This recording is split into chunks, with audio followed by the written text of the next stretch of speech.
Tere! Mina olen Katrin Alaks Migraventionist ja meiega on täna doktor Siim Schneider Põhja-Eesti Regionaalhaiglast. Siim, kas sa kuuled meid? Olen täiesti olemas. Tore, kohe näeme sind ka. Super. Tere õhtust, Siim. Tere. Nii vahva uuesti näha ja kohtuda ja rääkida sellisel põneval ja meilt juba mitu korda küsitud teemal, mida Migraventioni webinarides palju on uuritud, et miks peavalu just rohkem naisi mõjutab. Natuke juba tutvustasin sind ka, et sa oled Põhja-Eesti Regionaalhaigla neuroloog vanemarst ja peavalu patsientidega oma töö tõttu tihti kokku puutud. Aga annan sulle mõneks hetkeks võimaluse ennast tutvustada ja tean, et sa siis meie jaoks ka teemat natuke väikese presentatsiooniga avad. Tere õhtust kõigile webinarile osalejatele.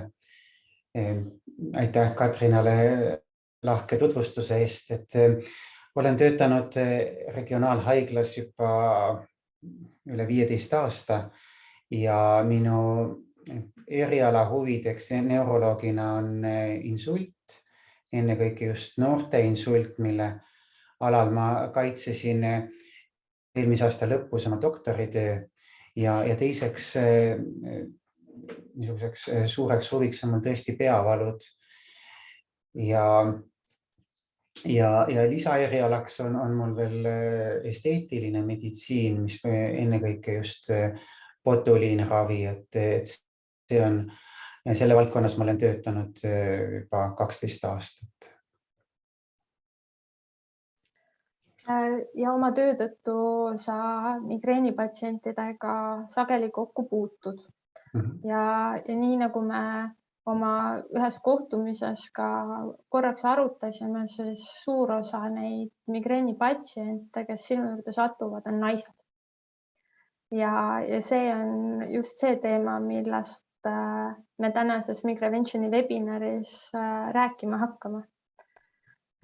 Annan sulle võimaluse avada presentatsioon ja räägin meie kuulajatele natukene lühidalt sellest, kuidas me tänast webinari läbi viime. Nüüd hetkel umbes 20–30 minutiks on sõna doktor Schneideril selleks, et avada teemat peavalud naistel. Ja miks ja kuidas, miks naistel rohkem kui meestel ja miks ja kas on peavalud ka hormonaalsete muutustega seotud. Teil on võimalus küsimusi olnud ette küsida ja väga paljud neist on meieni juba jõudnud ka, need kindlasti doktor Schneiderilt ära küsime. Kuid teil on võimalus küsimusi küsida ka siit chati akna kaudu või küsimuste-vastuste akna kaudu. Nii et andke julgelt küsimustele võimalus. Katsume seminariga ühele poole saada kella 7, et jõuaks siin arvutidega kuulamisele, vaatamisele, lisaks veel teha ühe väikese õhtuse jalutuskäigu. Aga Siim, nüüd sõna sulle. Suur tänu. Tänane teema on väga aktuaalne tõepoolest, et see on siis peavalud naistel. Ma natukene muutsin seda ettekande teemat. Mu enda abikaasa ütles, et kui algne teema oli, et peavalu ja naised, siis temale tundus, et nagu naised põhjustaksid peavalu. Aga tegelikult juttu tuleb siis naistel esinevatest peavaludest. Ja paraku on tõesti niimoodi, et kui Katrina ütles, et vastuvõtule tulevad enamasti naised, siis on see tingitud selle tõttu, et naistel on peavalusid ebaproportsionaalselt rohkem kui meestel. Ja see on tingitud hormonaalsetest kõikumistest, mis ennekõike tähendavad migreeni, aga vähemal määral, kuid siiski on sellest hormonaalsest kõikumisest haaratud ka pingetüüpi peavalu. Ja rääkides nüüd migreenist, siis siin on naistel seda 3 korda sagedamini kui meestel. Ja siit graafikult me näeme, et kuni 10. eluaastani on poiste ja tüdrukute migreeni sagedus täiesti sarnane. Kuid siis umbes 10. kuni 12. eluaastal, kui toimub esimene menstruatsioon ehk menarhe, siis naistele migreeni sagedus oluliselt kasvab ning jääb kõrgemaks kui meestel kogu ülejäänud eluea. Ja migreen on reproduktiivses ehk viljakas eas naistel kõige sagedasem puude põhjus. Ameerika populatsioonipõhises uuringus on leitud, et 18% naistest kannatavad migreeni all, aastas puutuvad kokku migreeniga ning 30-aastaste seas on see koguni kolmandik. Nii et migreen on hästi sage haigus. Ja siin on näha nüüd menstruatsioonitsükli vältel, kuidas hormoonid kõiguvad. Ja need on need värvilised jooned siin. Ja me näeme, et roheline joon, mis tähistab östrogeeni, et sellel on vahetult enne menstruatsiooni algust selline järsk langus. Ja seda langust peetaksegi üheks põhjuseks, miks tekib peavalu, mis on seotud menstruatsiooniga. Nendel patsientidel, see on siin füsioloogiline, nii nagu ta kõigil naistel peaks esinema. Aga migreeni patsientidel on näidatud, et see östrogeeni langus on veelgi järsem võrreldes nendega, kellel migreeni pole. Ja miks see östrogeen on oluline migreeni aspektist on see, et östrogeenil paistab olevat valuvastane toime. Et kui ta langeb, siis see vallandab migreeni ataki tekke. Ja 60% migreeni patsientidest on see seotud menstruatsiooniga. Ja nagu ma alguses ütlesin, siis ka pingetüüpi peavalusid on hormonaalsed, hormoonid mõjutavad ka pingetüüpi peavalusid ja neid on samamoodi täheldatud, et on vahetult enne menstruatsiooni ja selle ajal rohkem kui muul tsükli ajal. Nüüd menstruaalmigreen on siis selline peavalu migreeni tüüp, mis on seotud selgelt menstruatsioonitsükliga. Ja need migreeniatakid esinevad siis 2 päeval enne mensest kuni 3 esimesel mensese päeval. Ja kirjanduses väljendatakse seda siis sellise terminiga nagu -2 kuni +3 päeva, kus -2 tähendab 2 mensesele eelnevat päeva ning +3 tähendab siis 3 esimest menstruatsiooni päeva, kusjuures esimene menstruatsioonipäev on +1 päev, et 0 päeva ei ole. Ning 10% naistest on menstruaalmigreen nii-öelda nagu puhas menstruaalmigreen, mis tähendab seda, et valud esinevad ainult siis sellel -2 kuni +3 päeval, et vahetult enne menstruatsiooni ja kuni 3 esimesel päeval menstruatsiooni ajal.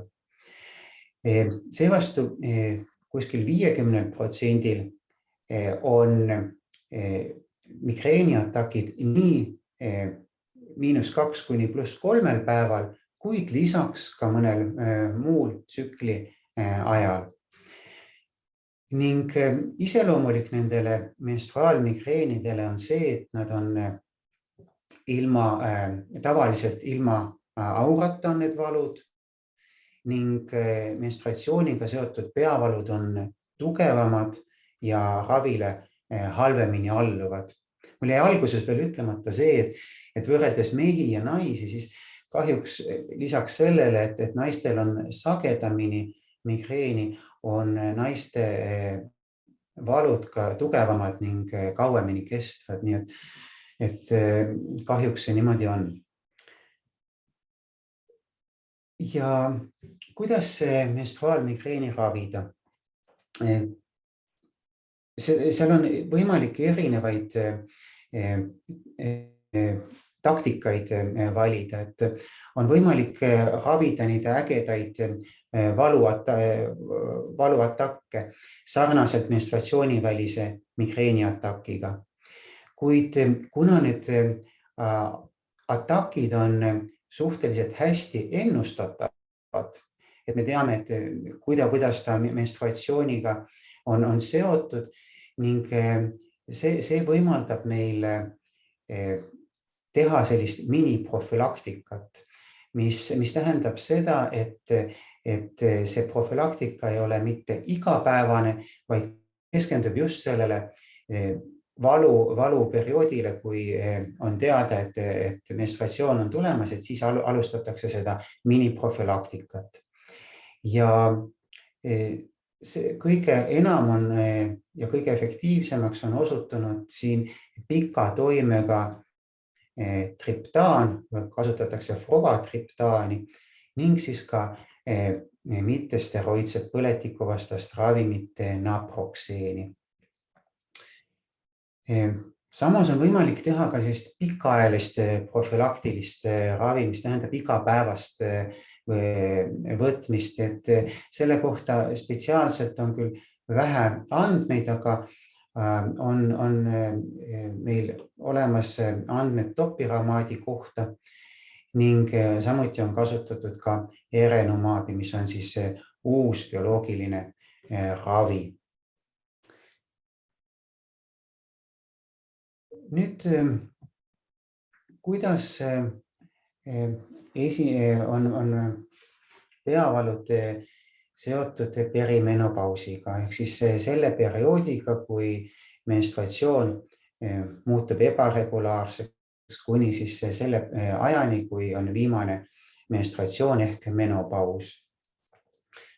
See periood kestab pikalt, kuni 10 aastat ning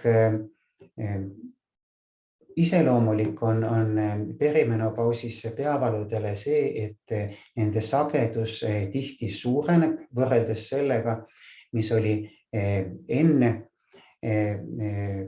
perimenopausi, et on leitud, et see peavalude risk on kuni 50% isegi kõrgem kui premenopausis. Ning seejärel vaibub siis viimase menstruatsiooni järgselt.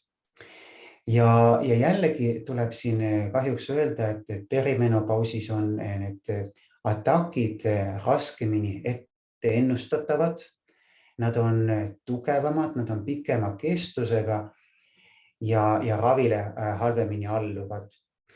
Ning nendel patsientidel, kellel on lisaks veel premenstruaalne sündroom, siis nendel on perimenopausis migreeni ägenemine, aga samas ka hiljem atakkide lahenemine väljendunum võrreldes nendega, kellele premenstruaalsündroomi ei esine. Ja nüüd veel hästi oluline aspekt peavalude vallas on rasedus. Et väga hea uudis on see, et enamik primaarsetest peavaludest ehk siis pingetüüpi peavaludest ja migreenidest leevenevad raseduse ajal. Samas on oluline tähele panna seda, et kuna rasedus mõjutab oluliselt vere hüübimisnäitajaid, et siis raseduse ajal tekkinud uus peavalu või siis olemasoleva peavalu muutumine vajab põhjalikumat uurimist, et seda kindlasti ei tohi jätta tähelepanuta. Aga nüüd rääkides nendest primaarsetest peavaludest, siis enamik nendest raseduse ajal leeveneb või taandub täielikult. Nii on leitud, et näiteks 20% pingetüüpi peavaludest leeveneb ja ainult 2% ägeneb ning pingetüüpi peavalud on näidatud, et ei põhjusta raseduse tüsistusi.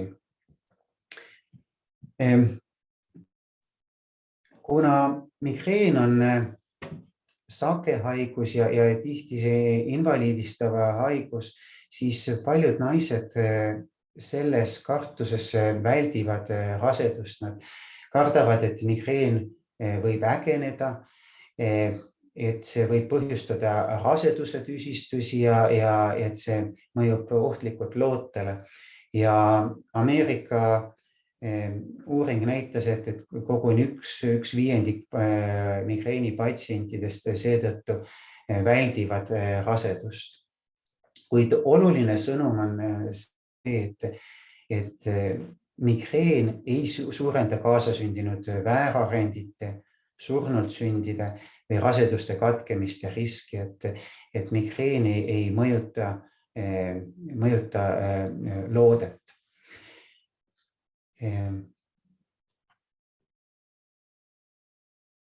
Ning 50–80% naistest ehk siis enamikul naistel teisel ja kolmandal trimestri ajal migreen leeveneb või taandub täielikult ja kõige paremat efekti näevad just need patsiendid, kellel on menstruatsiooniga seotud migreen või siis aurata migreen.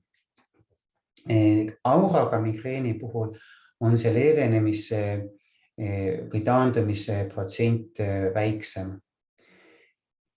Ja kõige halvemad valud on paaril esimesel nädalal viljastumise järgselt. See on seotud sellega, et siis on hormoonide kõikumised suured, östrogeeni tase on veel madal, et see hakkab raseduse edenedes tõusma ning lisaks vallandavad veel raseduse varajased sümptomid, migreeni, iiveldus ja oksendamine, et see omakorda annab kaasa selle migreeni sagedasemale esinemisele just raseduse alguses. Ja samas on ka võimalik, et migreen üldse tekib raseduse ajal, et kas tekib esmane auraga migreen, on kirjeldatud, et kui on patsiendil varasemalt olnud auraga migreen, et siis see aura sümptomid võivad muutuda või tekib üldse ilma valuta aura, et need võimalused on siiski ka olemas. Aga see on just, et aura sümptomid, et need võivad tekkida raseduse ajal. Ja sünnituse järgselt östrogeeni tase järsult langeb ning sarnaselt menstruatsiooni tsükliga siin samamoodi östrogeeni langus põhjustab taas peavalu, et 1/3 on täheldatud 1 nädala jooksul pärast sünnitust peavalude taasteket ning 2/3 tekib peavalu 1 kuu jooksul peale sünnitust. Nüüd hea uudis on jälle see, et kui on soov lükata edasi peavalusid, siis kõige efektiivsemalt teeb seda imetamine, mis on ka titale väga vajalik. Nii et imetamisega on võimalik seda migreeni edasi lükata. See ei ole nii tõhus profülaktiline meede nagu on rasedus, aga ta oluliselt hoiab ära migreenide tekke.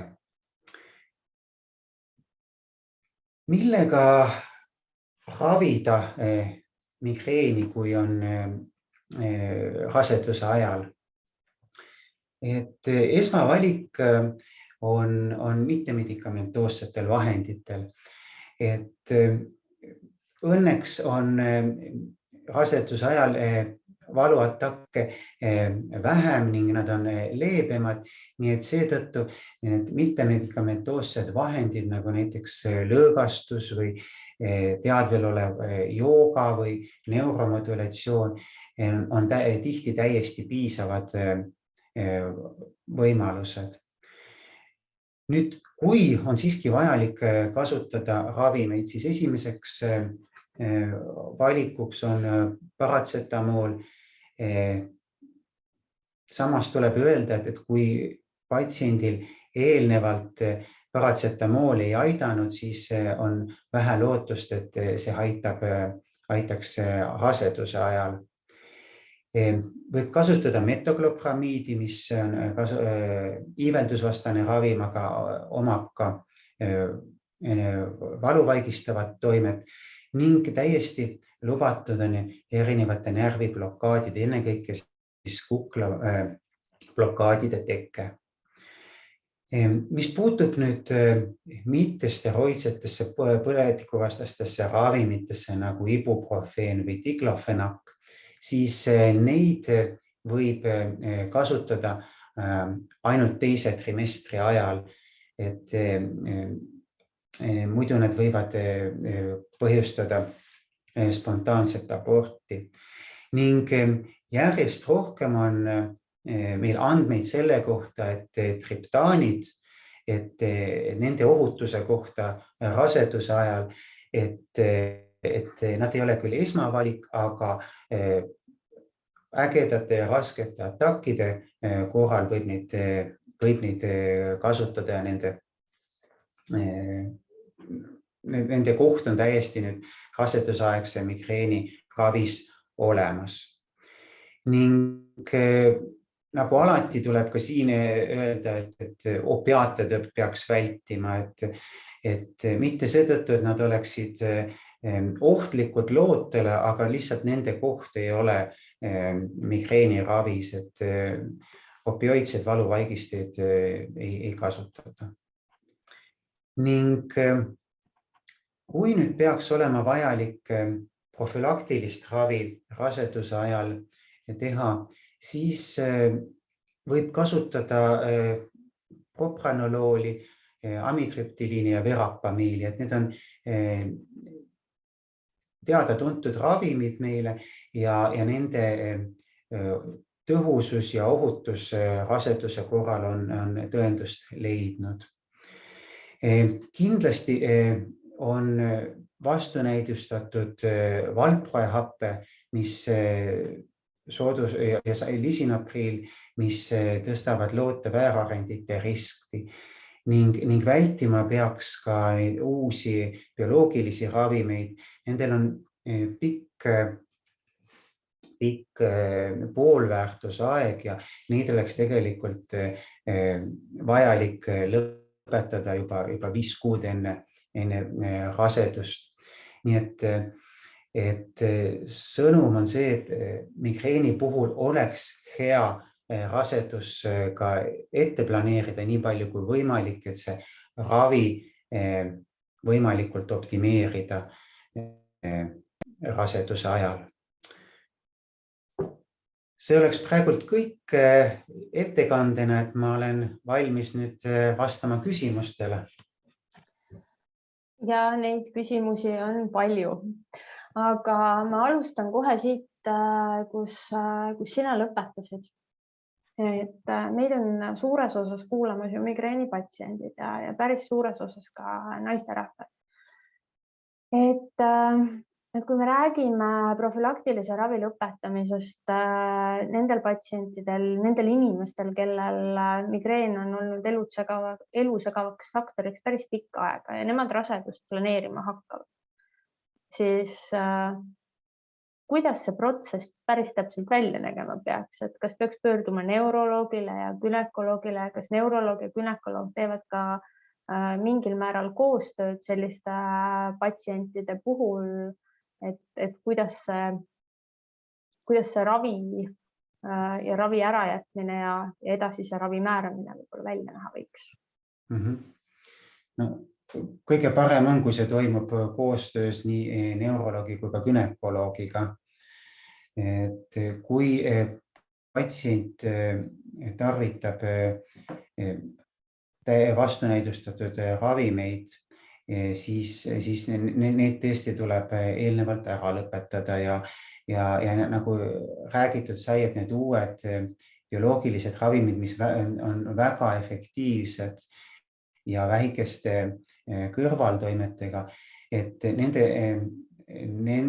oleks soovitav lõpetada umbes 5 kuud enne planeeritavat rasedust. Ja kui patsient vajab jätkuvat profülaktilist ravi, siis me peamegi valima nüüd nendest ravimitest, mis on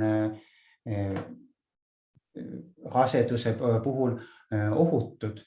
Samas see positiivne uudis on alati see, et me ikkagi suurel määral eeldame, et raseduse ajal need valud leevenevad, atakid leevenevad või taanduvad täielikult, et võimalik, et raseduse ajaks ei olegi vaja mingit profülaktilist ravi enam jätkata.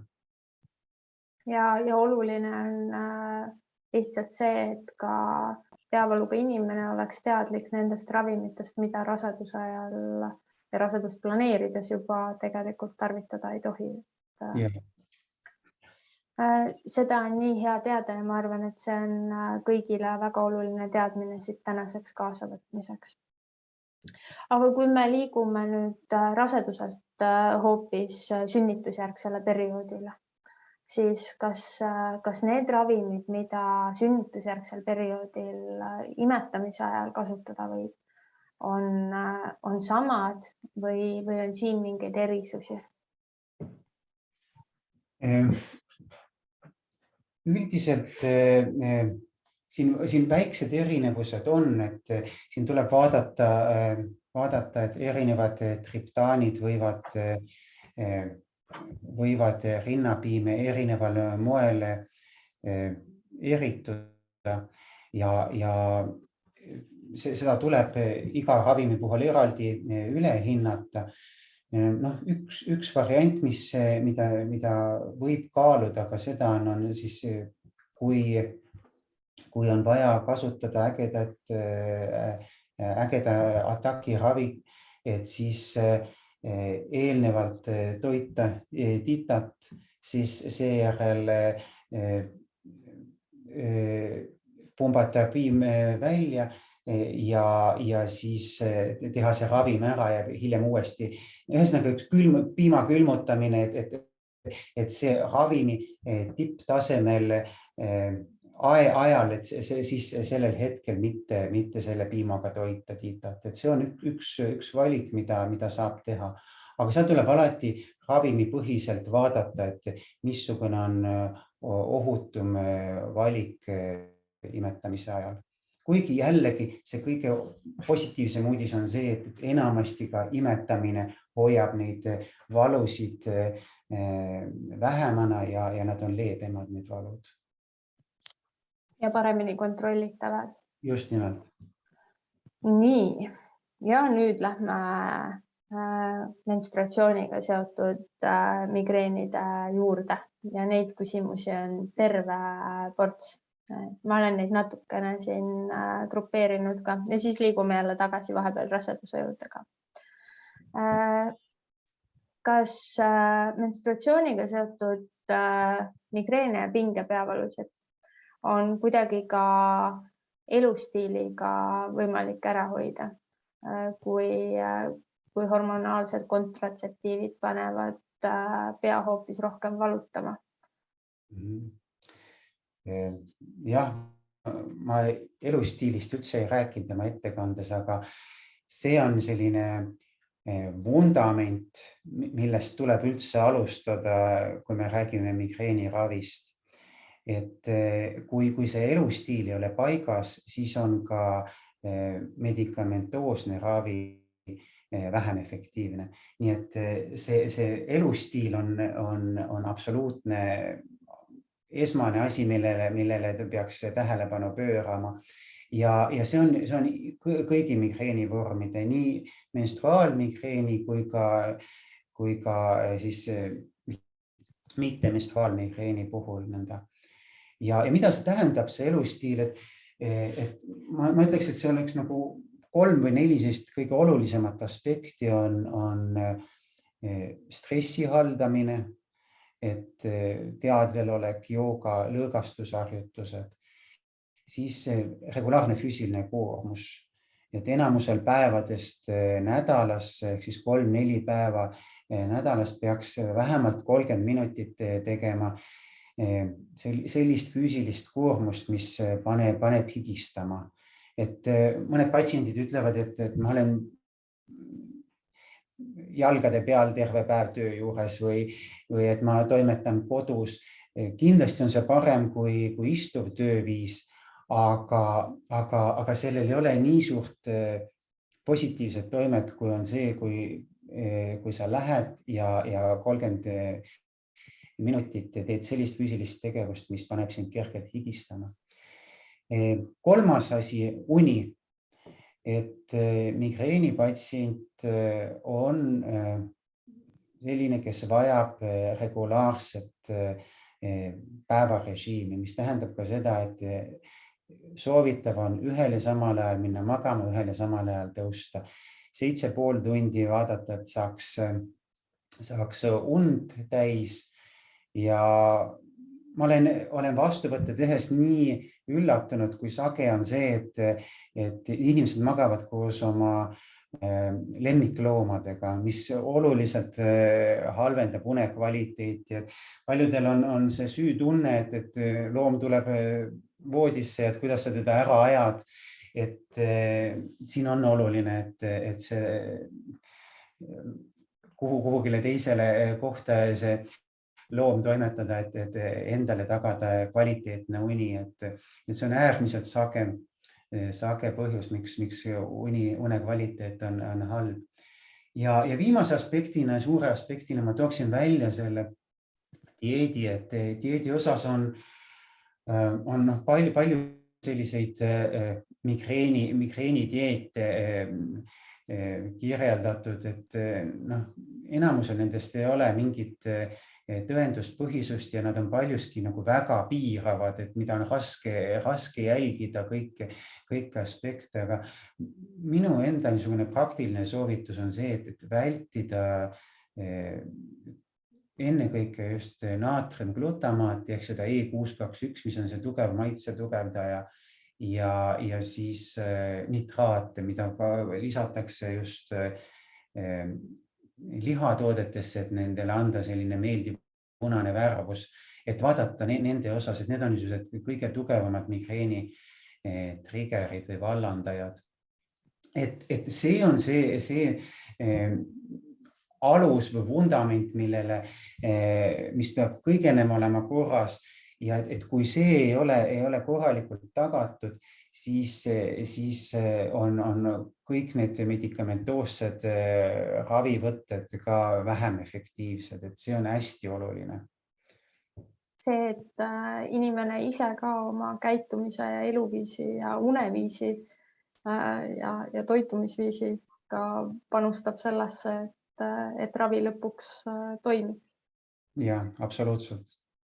Seda on nii hea tagasisidena taaskord ka sinult kuulda, et see kõlab nagu mantra juba läbi kõikide webinaride ja ongi kõige olulisem nii migreeni kui ka teiste esmaste peavalude puhul, et me ise saame tegelikult väga palju ära teha. Nii on, nii on. Vot. Küsimus menstruaalmigreeni kohta.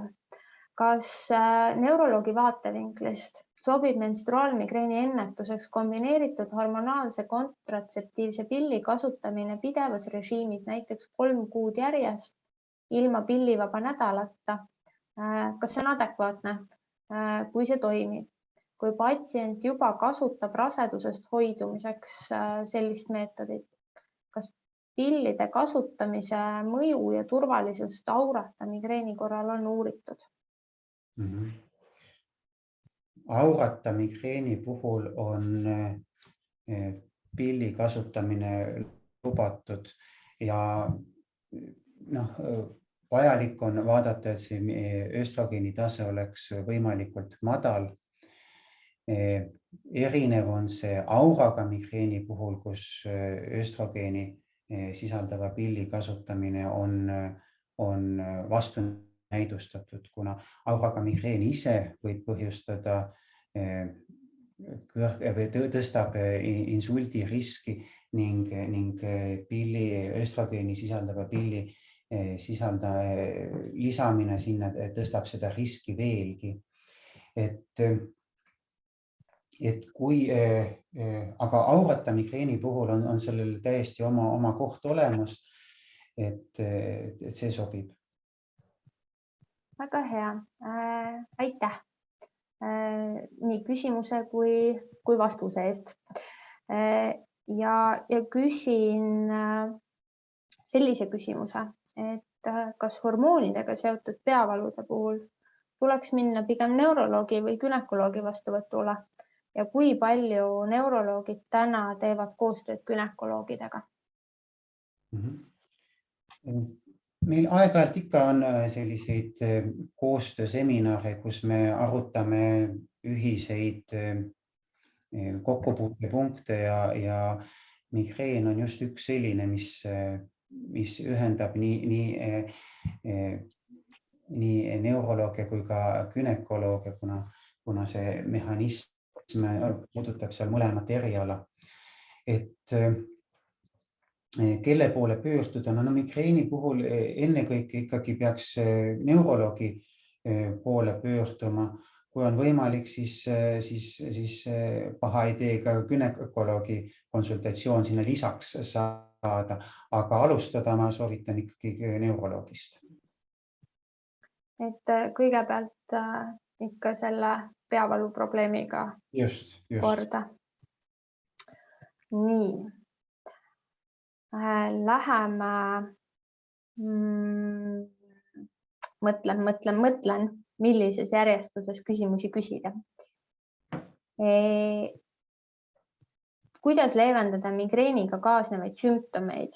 Eelnev aura, häiritud nägemine, peapööritus, lihaspinged ja iiveldus. Jah, $1 000 000 küsimus. Minu sõnum oma patsientidele on, et kui võimalik, siis selliste sümptomite esinemisel leida endale hämar või pime, vaikne ja veidi jahe koht ja minna sinna pikali. Ma olen täiesti teadlik, et iga kord see ei pruugi olla võimalik, aga kui see on võimalik, siis kasutada seda võimalust. Ja kui on iiveldust või oksendamist, siis võib kasutada metokloppramiidi või siis teise kaubanimega Cerucaali, mis siis on nii iivelduse vastane kui ka siis nõrka valuvaigistavat toimet omav ravim. Et kui see on võimalik, siis kohe püüda leida selline vaikne pime ja veidi jahedam koht ja minna sinna pikale. See tundub kõige parema soovitusena, sellepärast, et kui see peavalu ikkagi juba tulemas on ja need eelnevad sümptomid juba käigus on, siis see migreenihoog juba käib ja tuleb sellega leppida, et tuleb see protsess läbi teha. Ja mida kiiremini see rahu leida, siis seda parem ilmselt on ja seda varem see hoog ka üle läheb, et ei ole mõtet pingutada edasi ja jalgel olla ja edasi tormata. Raseduse küsimused. Kui rase on hädas migreenide või pingepeavaludega, siis miks kasutavad neuroloogid skeemi 3 päeva prednisolooni intravenoosselt ning mis on selle toimemehhanism või tagamaad?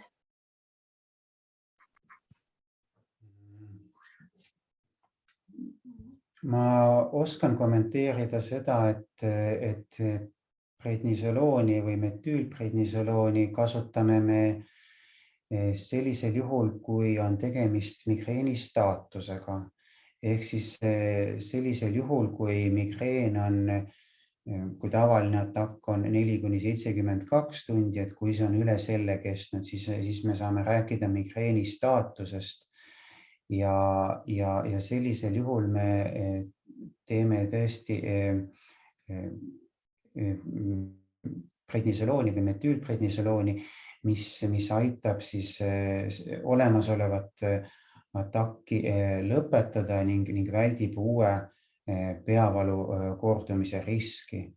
Et see on see põhjus, miks seda kasutatakse migreeni staatuse puhul. Et see ei ole kindlasti rasedate migreenipatsientide tavapraktika, vaid see on ikkagi pikale veninud rohkem kui 72 tundi kestnud migreenihoo ravi. Ja, just.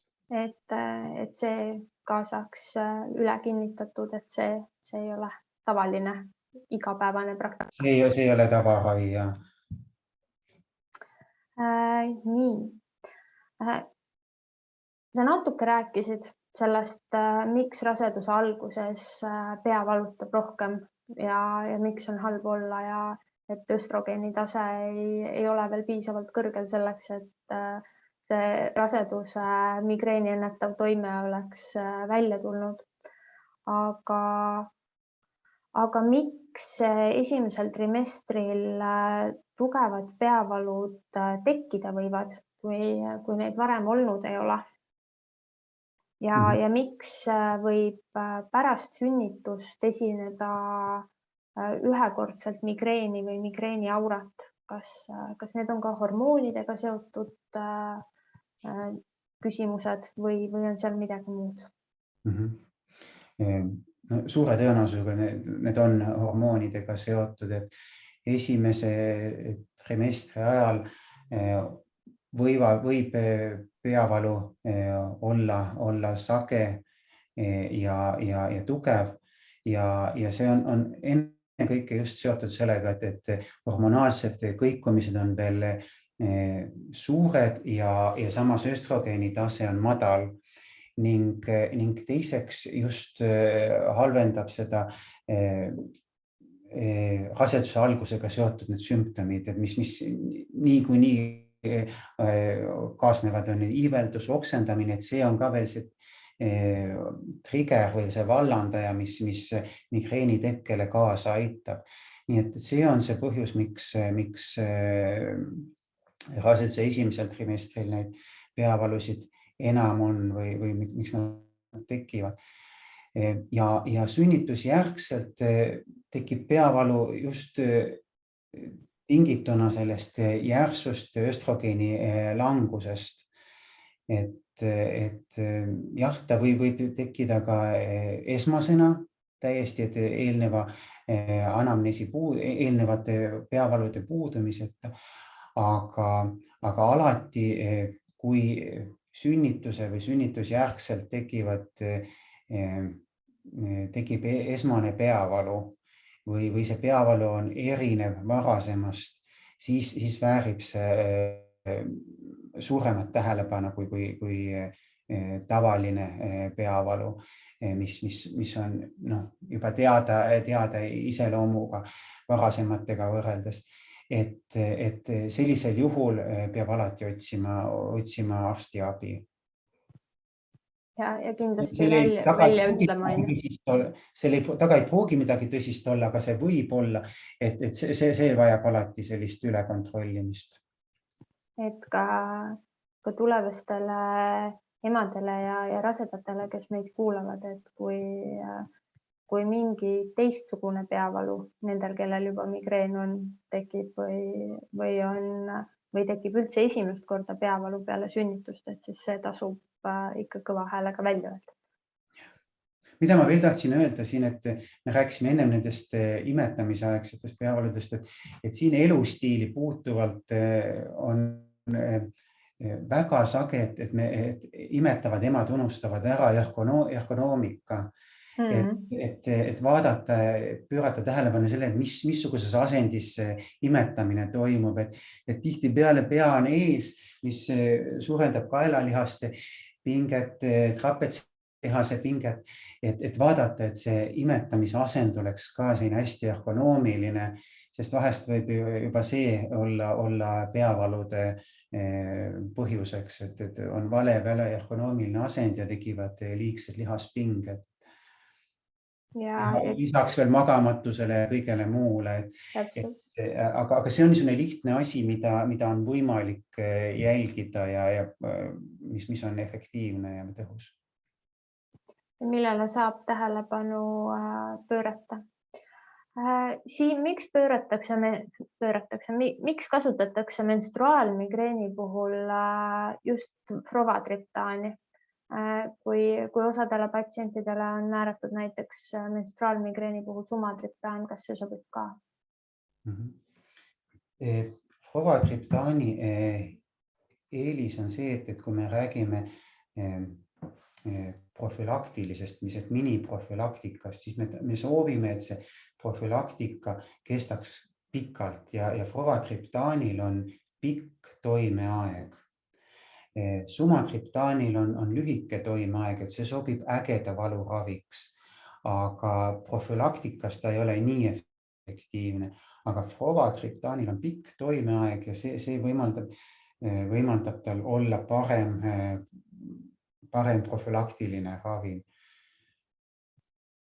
Lihtsalt sellel toime pikkuse põhjusel. Just nimelt, et kuna me menstruaalmigreenis soovime, kui me räägime miniprofülaktikast, et me soovime ennetada neid valusid, siis on parem kasutada sellist ravimit, millel on pikk toimeaeg. Kas menstruaalne migreen on alati -2 ja +3? Kui migreenid on alati või sageli tsüklipäevadel 4, 7 ja 14 ja muud migreeni tekkimise seaduspära pole leidnud, kas sellisel juhul pole tegu menstruaalmigreeniga või millega tegu on või on see tüüpi sellise segatüüpi menstruaalmigreeniga, nagu sa ettekandes ka rääkisid? Ja üle 50% naistest on täheldatav see, et valusid esineb selle -2 + 3 ajal, aga lisaks ka väljaspool seda aega, et seda siis nimetatakse menstruatsiooniga seotud migreeniks veel vastukaaluks siis puhtale menstruaalmigreenile. Et selline variant on täiesti olemas ja enamusel naistel seda esinebki just, et seda puhast menstruaalmigreeni, mis ainult puudutab 5 päeva, seda on ainult 10%. Pigem vähe, arvestades kui palju migreeni on. Jah. Üks raske küsimus. Kust läheb piir valuravi, NSAIDid ja paratsetamool, ohutu ja liigtarvitamise vahel? Näiteks kui kasutada lubatud päevaseid maksimumdoose, siis mitu päeva kuus on veel okei? Ohutu piir et kindlasti ei tohiks rohkemal kui pooltel päevadest kasutada NSAID-e ja paratsetamooli. Et sellega tõuseb oluliselt ravimitest põhjustatud peavalu risk, kus peavalud ise, ravimid ise juba põhjustavad peavalu, et tekib selline suletud nõiaring. Nii et kui nii palju peab juba kasutama neid valuvaigestid, siis tõenäoliselt peaks ja soovitaks kaaluda profülaktilist ravi sellisel juhul. Nende peavalude ärahoidmiseks. Veel ravim indutseeritud peavalu, ravim põhjustatud peavalu kohta soovitan kerida meie Facebooki lehel, Migrevention Eesti Facebooki lehel mõned seminarid allapoole ja vaadata täiesti puhtalt selle teemalist webinari, kus kõik erinevad ravimid pulkadeks lahti võeti ja kõik numbrid on täpselt välja öeldud. Kas kilpnäärme alatalitlus ka hormonaalseid migreene võib põhjustada? Selle kohta andmeid ei ole. Et need on ikkagi seotud naissuguhormoonidega. Ja kas kuidagi saab östrogeeni lisaks tarbida, et migreeni hooga ära hoida? Või pidada näiteks mingit östrogeeni rikast dieeti? No, aurata migreeni puhul on kontratseptiivsed vahendid, kombineeritud kontratseptsioon üks võimalus. Hormoonasendusravil ei ole näidatud, ei ole kohta migreeniravis, et seda eraldi ei kasutata migreeniravis. Nii et, aga mis nüüd puutub dieeti, siis ma seda ei oska kommenteerida. Jätame selle nii-öelda mõtlemiseks. Millal peavalu puhul kiirabi kutsuda või erakorralise meditsiini osakonda minna? Siis, kui see peavalu on erinev varasematest peavaludest või kui see on elu esmane peavalu, mis on noahoobi tüüpi, mis tähendab, et saavutab oma maksimumi sekundite vältel ja on väga tugev. Sellistel puhkudel on vajalik kutsuda kiirabi või siis pöörduda ise EMO-sse. Aitäh, Siim. Ja tagasi raseduse ja triptaanide juurde. Kui raseduse ajal aitab vaid triptaan, kas provatriptaani ohutus on sarnane sumatriptaaniga? Kas rasedal on triptaanidest esmavalik sumatriptaan või võib ka provatriptaani kasutada? Minule teadaolevalt tohib. Et järjest rohkem on andmeid tulemas, et triptaanid on ohutud raseduse puhul, et nendega ei kaasne lisa väärarendite riski. Et selles mõttes neid järjest rohkem kasutatakse raseduse puhul. Ja kas metüülprednisolooni kasutamine, see tundub sarnane sellele eelmisele prednisolooni küsimusele. Aga kas metüülprednisolooni kasutamine rasedal migreeni staatuse korral on okei ja selle kasutamisel lootele ohtusid ei teki? Ta ei ole esmavalik. Ta ei ole esmavaliku ravim, et seal tuleb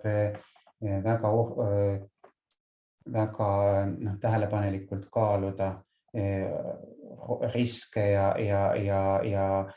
kasusid, et seal on muid võimalusi, mida esmaselt kasutada.